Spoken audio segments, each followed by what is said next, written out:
Kejaksaan Agung Republik Indonesia tengah menangani sejumlah kasus besar di tanah air.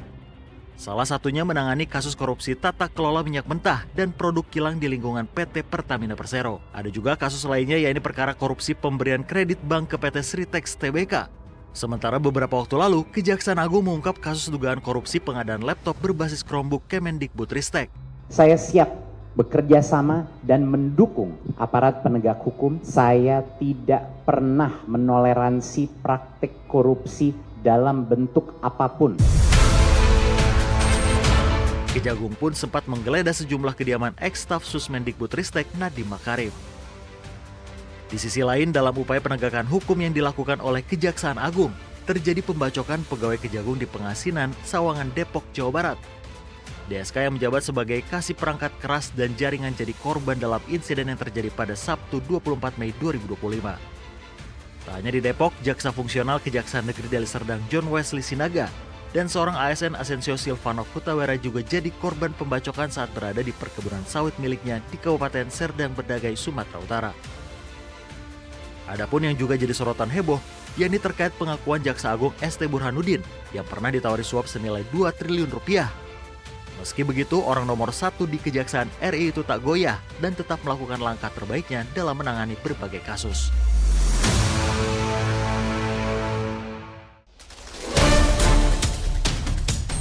Sobat, saya Abraham Silaban. Saya ada di kantor Kejaksaan Agung Republik Indonesia. Saya hadir di sini untuk mendalami berbagai isu yang saat ini disebutkan meliputi Kejaksaan Agung Republik Indonesia. Berbagai tugas yang dilakukannya, berbagai kasus korupsi yang diselidikinya. Ini kemudian mencuat, nama instansi Kejaksaan Agung kemudian disebutkan menjadi satu instansi yang berdiri kokoh untuk mengentaskan berbagai persoalan yang ditanganinya. Lepas dari itu, ada ancaman yang didapatkan, ada upaya untuk memberikan sesuatu, untuk menghentikan kasus-kasus di sini. Itu sudah disampaikan. Ada tudingan bahwa kasus-kasus yang ditangani merupakan pesanan pergantian pemain lama ke pemain baru. Dan paling santer belakangan disebutkan, ada isu reshuffle, ada isu pergantian Jaksa Agung. Tapi saya memastikan, apakah Jaksa Agung masih berkantor di sini? Saya Abraham Silaban, saya hadir di sini. Inilah program Abraham. Halo sobat, saya Abraham Silaban. Saya kembali mengudara. Dan kali ini eksklusif, saya duduk bersama dengan sosok yang begitu luar biasa dalam kerja-kerjanya. Karena tidak ada mengenal waktu, tidak mengenal lelah. Beliau adalah sosok Jaksa Agung, Bapak Sanitiar Burhanuddin. Pak Jaksa Agung, apa kabar? Alhamdulillah, puji Tuhan, sehat. Gimana? Udah lama sehat? Sehat Pak, udah lama gak ketemu Pak? Iya. Dan yang saya lihat tidak ada perubahan. Tahun lalu kita ketemu Pak, dan sekarang malah tensi kerja kejaksaan semakin tinggi. Bapak tetap selalu dalam kondisi prima ya Pak? Dan gimana pun juga, semakin tua harus jaga kesehatan terus. Itu Kuncinya ya Pak ya? Oke, berarti pola makan sudah mulai diatur, sehat terus Pak? Dari dulu saya tidak pernah ada larangan yang saya makan. Alhamdulillah.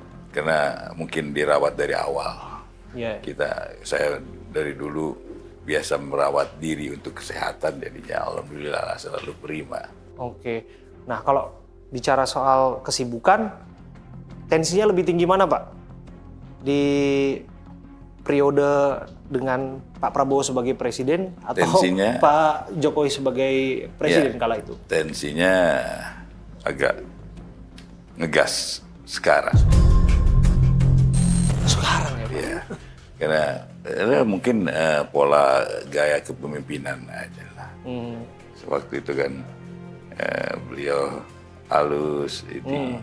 Jadi sebenarnya nggak ada perubahan, tapi yang penting bagi saya utamanya adalah dukungan beliau untuk kami. Saya pikir bukan nggak ada perubahan juga Pak. Kita melihat malah semakin masif kerja-kerja kejaksaan sekarang Pak.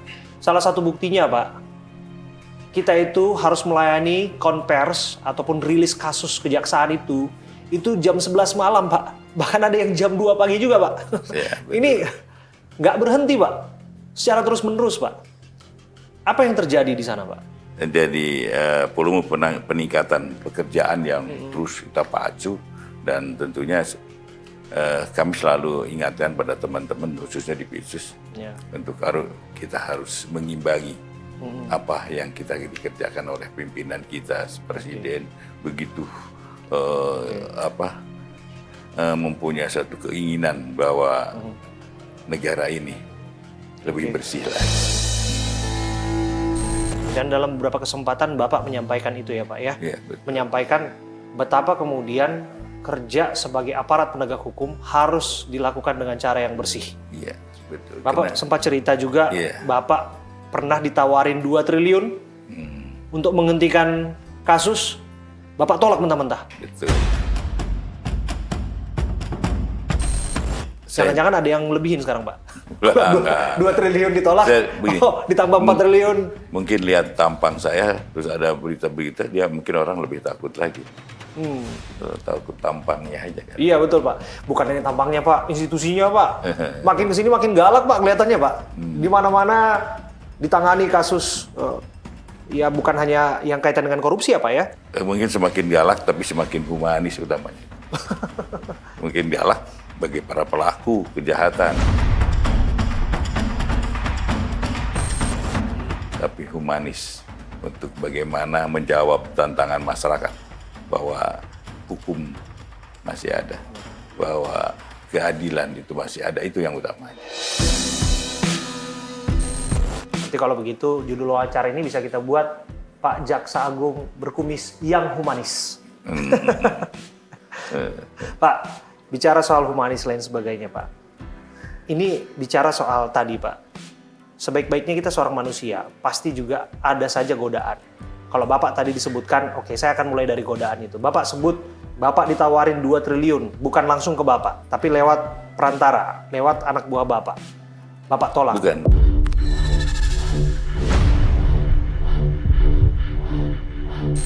Bukan lewat anak buah, lewat teman. Lewat teman, Pak? Teman. Oke. Gitu. Dan itu Bapak tolak? Iya. Jangan-jangan setelah itu ada yang datang lagi Pak? Atau setelah itu malah takut. mereka nggak akan berani lagi mendekati Bapak? Benar sekali, jadi tidak ada lagi. Alhamdulillah sejak itu nggak ada lagi yang nama-nama. Jadi saya lebih fokus lagi pekerjaan, dan utamanya saya ingin sebenarnya langkah-langkah ini begitu. Mungkin bagi teman-teman di masyarakat udah saya ingin ada hal yang saya lebih ditingkatkan lagi.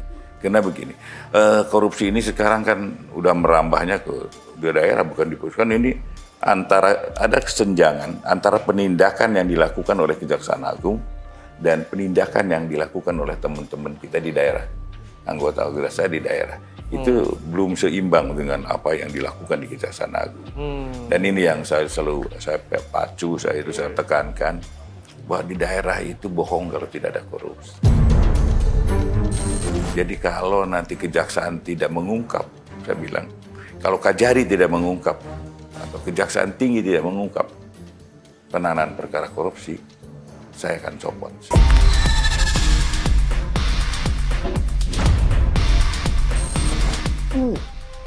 Itu Bapak sampaikan? Iya, saya sampaikan. Dalam bentuk memo tertulis atau terbuka? Dia terbuka pun saya selalu begitu. Kenapa? Jangan sampai, kan sekarang udah mulai dilihat oleh masyarakat. Kejaksaan Agung cuma di Jakarta aja. Gitu. Padahal di daerah selalu salah picu pada teman-teman. Dan alhamdulillah udah mulai meningkat. Mudah-mudahan, karena ini merubah sesuatu yang kebiasaan, atau merubah mungkin sesuatu yang tadinya ya santai-santai aja menjadi terus harus terpacu keras, ya perlu waktu. Oke, berarti KPI-nya adalah bahwa mereka harus bekerja membuktikan menangani kasus-kasus korupsi di daerah. Kejadi-kejadi, harus segera merilis kasus-kasus itu, harus segera membuktikan pengembalian kerugian negara dan sebagainya. Tapi bukan target begitu. Dalam artian menarget seseorang itu tidak boleh. Tapi saya katakan bohong kalau di daerah itu tidak ada korupsi. Ya, raja-raja kecil Pak, raja-raja daerah itu Pak merasa nyaman di sana kalau mereka juga bermain dalam skup yang dirasa mereka tidak diawasi Pak, begitu. Tapi ya bukan rajanya aja, keseluruhannya aja.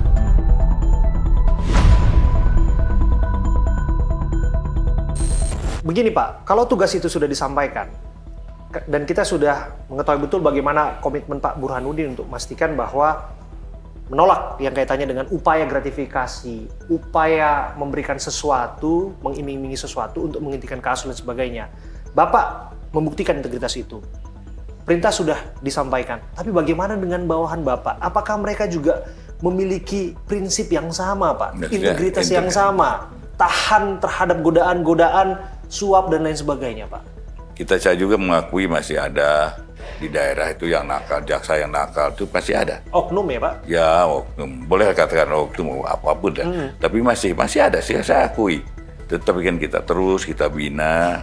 Dan ya kalau nggak bisa dibina ya saya binasakan ya. Tetapi dalam artian yang positif, saya kan selalu pacu, saya selalu ingatkan bahwa ini kerja yang mulia. Yes. Ada perbuatan yang mulia dalam rangka kita mengabdi pada negara, pada masyarakat. Dan itu selalu saya katakan pada teman-teman. Ya mudah-mudahan semakin dengan adanya tindakan yang nakal kita tindak, kita kemudian yang berprestasi kita kasih reward. Kita mulai sedikit harus berubah. Stick and carrot ya Pak ya? Iya.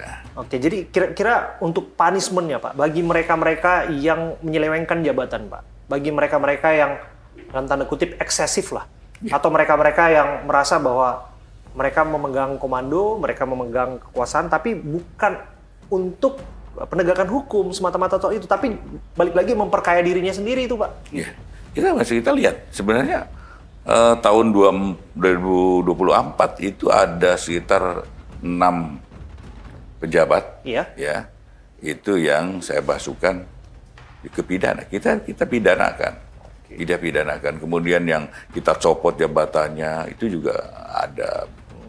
Kemudian yang kita mulai dari teguran sampai pencopotan sampai kita pidanakan, itu ada semua. Dan itu saya selalu sampaikan pada teman-teman, ini loh contoh kalau kalian masih melakukan perbuatan tercela. Tapi di samping itu kalau kalian berprestasi, ini loh saya contoh, saya kasih. Apa rewardnya Pak? Rewardnya banyak, mulai dari jabatan, kemudian tempat kerja juga akan mempengaruhi misalnya. Banyak yang orang-orang berprestasi yang di daerah, kita akan lihat apa yang dia kerjakan, apa prestasinya, apa integritasnya, kita akan tarik.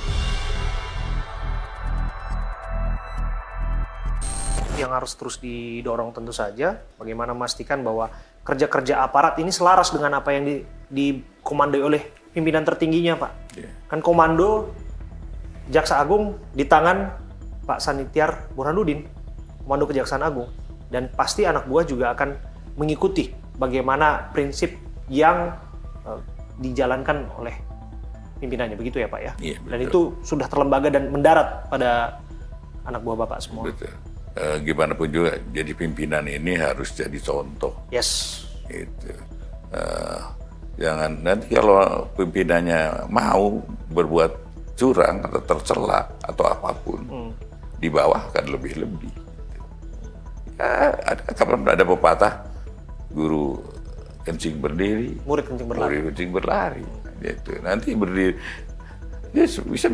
bisa kita digunakan istilah itu di dalam pelaksanaan tugas-tugas. Makanya jadilah contoh teladan bagi anak buahnya, sehingga anak buahnya untuk melakukan suatu perbuatan yang tercela berpikir 100 kali. Luar biasa. Lah, mintanya pimpinan saya aja nggak mau nih, di bawah pasti berpikir. Tapi kalau pimpinannya udah mau menerima hal-hal yang negatif, melakukan perbuatan-perbuatan yang negatif, anak buahnya pasti ngikutin juga. Pak, ngomong-ngomong yang ditawarin 2 triliun itu kasus apa sih Pak? Enggak, bagi saya